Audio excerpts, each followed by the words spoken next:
reality is here in the suburbs, and reality is here across the country where families can't afford to pay their bills at the moment. And the government ballooning the public service by 41,000 in Canberra is not an efficient way of helping families. And we've got 210,000 public servants at the moment. Let's be real about the support that we want to provide. I want to put more money into mental health services. I want to put more money into general practice training. I want to make sure that we can lift the bulk billing rate, which has fallen by about 13 points in this electorate here in McEwen. I want to make sure that we can put more money into defence because we live in a very uncertain time. I want to make sure that we can deal with Labor's debt. I want to make sure that we don't have the inflationary pressures in the economy that Labor has at the moment. I want to bring down the price of petrol, which is what we're doing, by about $14 a tank, and we need to be able to pay for that. And if the government is spending $7 billion a year on additional public servants at a time when families here are struggling to keep their head above water, then I think this election will be a test. The costings will be out before. Mr. Dutton. I'm critical of matters. Regarding the wage rise, you said you support wage rises. It's sort of leaving the door open to taking a very similar position to Labor. But doesn't that further undermine the image of the coalition as more responsible fiscal managers, a reputation that some Liberal MPs are concerned isn't being held up? And sorry, just on a separate matter, it hasn't been asked yet, the tariffs tomorrow, if they come in, will you blame Donald Trump or will you blame Anthony Albanese? Well, a couple of points. I mean, firstly, in relation to tariffs, I've been very clear that my job as Prime Minister would be to stand up for our national interest. And I don't care whether it's President Trump or any other world leader, my job is to stand up for Australians, and I have the strength and the experience to be able to do that. The Prime Minister is seen as a weak leader here in Australia. He's seen as a weak leader by our international partners as well. That's just the reality of it.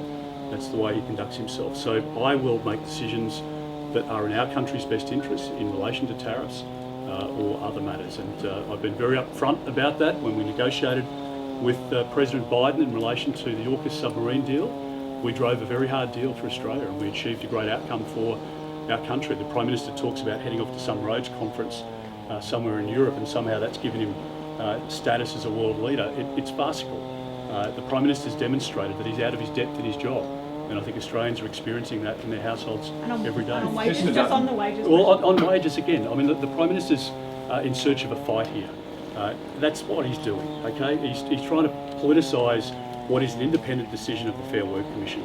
We all support an increase in wages. Yes, well, we support the decision of the Fair Work Commission, and that's exactly as the economy should work. So the Prime Minister's here trying to find political opportunities. I'm more interested in helping families.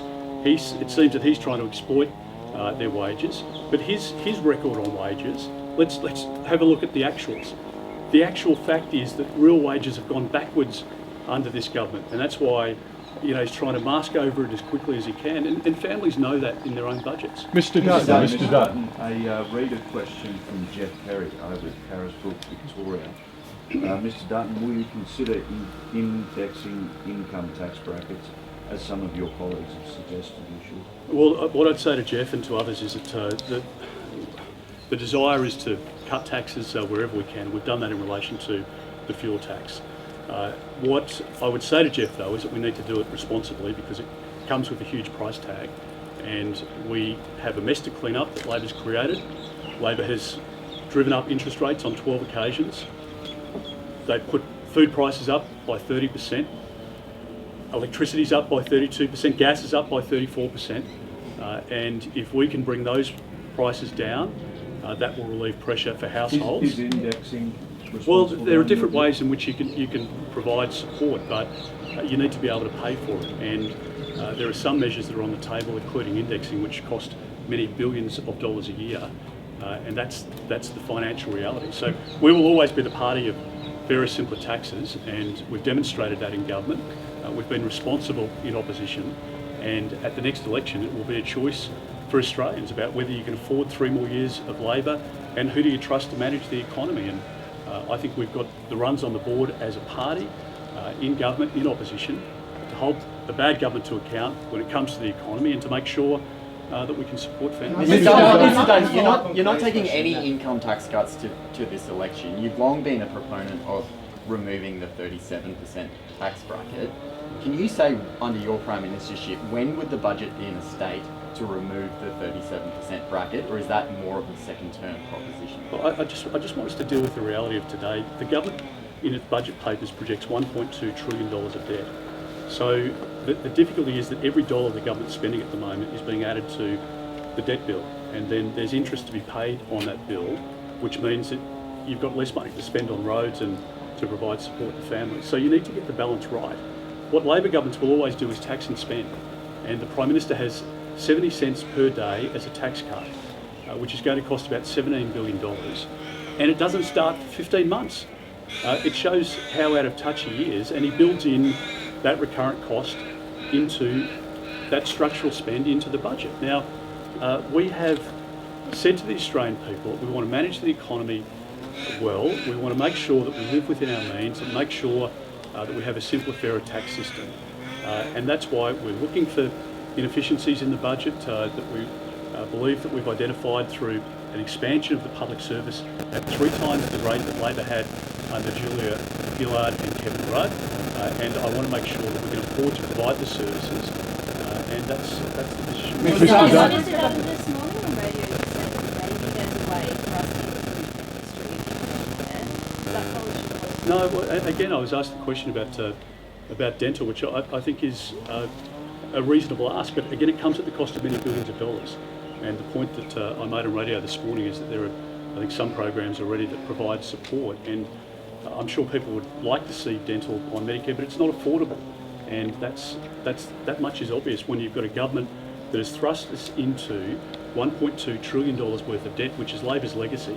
And when we talk about Anthony Albanese governing and managing the economy like Jacinda Allen has, that's evidenced in the budget papers, where you've got $1.2 trillion worth of debt, and when you start paying the interest bill, it precludes you then from doing other programs. Now, that's exactly what happened after the Hawke-Keating years, and I think Australians realise that they're under a lot of pressure because Anthony Albanese's made bad decisions. Mr. Dutton, just on housing, you promised to cut the Housing Australia Future Fund. There are contracts in place that would build about 13,000 homes now. Would you grab those and start again? We honour contracts where the Commonwealth entered into a contract. Mr. Dutton, can I please ask, on the Education Department, Sarah Henderson has come out today and said that woke curriculums will be extended to universities. How are you defining woke? Well, I answered that question yesterday. I think the point that I see that's of interest as well is what we would do in relation to education funding and health funding. We are absolutely committed to health and education funding as the numbers appear in the budget papers. So before the Prime Minister goes off trying to scare people again, and that's what he's doing at the moment, because he's trying to pick fights, he's trying to scare people, but he's, maybe good at that. I tell you what he's very bad at, that is helping families. Indoctrination was your, what topics of indoctrination? Well, we've spoken before, and including yesterday in relation to it. I want young Australians who are going to school to get the best education they can. I don't want them indoctrinated according to the views of the lecturer at university or in relation to the views of the particular teacher. I want our kids to be taught according to community beliefs and standards, and I think that is the expectation of families. Not controversial here in the suburbs, might be at the ABC, but not controversial here in the suburbs, and that's exactly what we're after. Mr. Dutton, yesterday you were sharply critical of Anthony Albanese on national security grounds, saying that Australians don't know what's going on with regard to the Chinese vessel tracking south of the continent. Can you tell us, under a Dutton government, how you would have handled that Chinese vessel's passage differently? What would a Dutton government's national security response look like different to Anthony Albanese? Well, Tim, for example, we put a significant amount of money in to autonomous vehicles, underwater vehicles when we were in government. The government's cut that project. The government's cut $80 billion out of defence. Our proposal is to put more money into defence, and when the Prime Minister says that we live in an uncertain age, and when we've got Chinese warships circumnavigating our country, and the Prime Minister doesn't know anything about it until advice from a Virgin pilot, we know that there's a real problem. So we would deploy the assets that we've got, both surface and subsurface, as well as our aerial assets. Would you have assets out there but now? More importantly than that, or as importantly as that, we would make sure that we're exerting strength, not weakness, which is what the Prime Minister is doing at the moment. And this is the problem. You see, Anthony Albanese is a weak leader out of his depth. And the problem is that the Australian Defence Force know it, and they're frustrated by it, and our adversaries know it, and our allies know it as well, because the government is taking capacity away from the men and women of the Australian Defence But Force. what's strength look like now in the Southern Ocean with that Chinese vessel, Mr. Dutton? I mean, would you be scrambling jets? What would you be doing? Well, I Tim, mean, he couldn't do anything different. You'd be taking advice from the Chief of the Defence Force. At the moment, the government can't work out whether it's the Australian Border Force or the Australian Defence Force is responding. And you've got the Deputy Prime Minister saying one thing, the Prime Minister saying another. So basic coordination and adherence to the advice that you're getting from the Chief of the Defence Force and your intelligence agencies. But the problem that Labor's created wasn't created just on the day that the warship arrived. It's created well before that. It's created because this Prime Minister has no interest in national security. He says that we live in the most precarious period since the Second World War, and that he takes $80 billion out of defence.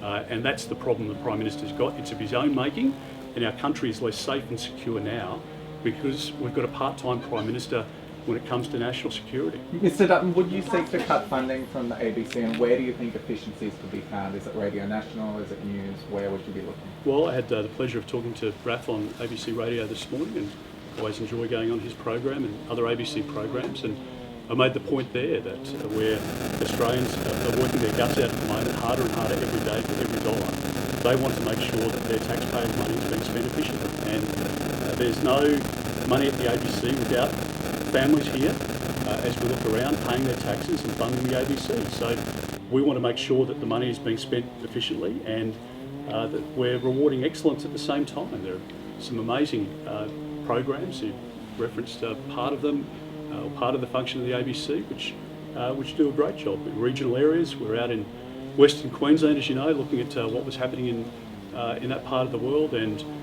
the reliance there on ABC weather reports, etc., all an integral part of that local community. So we support the work of the ABC, but it needs to be done in an efficient way, and that's a commitment. Thank you very much.